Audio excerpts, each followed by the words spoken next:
Fake शादी invitation part 2 में हमारे साथ कुछ ऐसा हो जाएगा, वो आपको आगे जाके पता चल जाएगा। राम राम भाइयों, आपने फेक शादी इनविटेशन पार्ट 1 में बहुत सारा प्यार दिखाया था और उसमें 1400 प्लस व्यूज गए थे। आपने इतना कमेंट किया था कि पार्ट 2 लाओ, पार्ट 2 लाओ, पार्ट 2 लाओ। हमें पार्ट 2 लाना ही पड़ गया। तो आपके लिए ये है फेक शादी इनविटेशन पार्ट 2।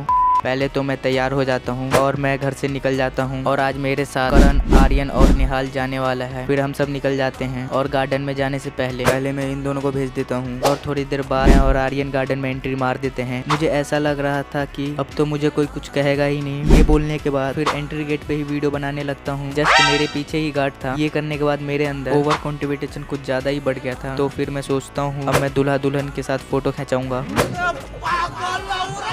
उससे पहले आ जाता हूँ खाने पीने वाली जगह पे और पहले तो चाउमीन लेता हूँ और उसको खाने के बाद मैं मिठाई ले लेता हूँ। मिठाई खाने के बाद आ जाता हूँ थाली लेके। थाली में पहले तो मटर पनीर लेता हूँ और थोड़ा सा राइस लेता हूँ। खाना लेके बैठ जाता हूँ खाने के लिए। आर्यन ने भी यही लिया था और ये खाना खत्म करने के बाद मेरा पेट तो भर जाता है। पेट भरने के बाद मैं चल देता हूँ दूल्हा दुल्हन से मिलने के लिए। स्टेज पे आने के बाद देखता हूँ कि स्टेज पे कुछ ज्यादा ही भीड़ लगा हुआ था। मैं सोचा कि अगली बार देखा जाएगा। फिर वहाँ से निकल जाता हूँ और एक कप कॉफी पीने के बाद अब आ जाता है गार्डन से निकलने की बारी। निकलते समय बगल में ही गार्ड खड़ा था, फिर भी हम कैसे भी करके निकल जाते हैं। और घर पहुंचने के बाद जब देखता हूं कि मम्मी को छोड़ के सब सोए हुए हैं। अगर आपको इसका पार्ट 3 चाहिए तो 100 सब्सक्राइबर पूरे करवा देना और कमेंट कर देना पार्ट 3।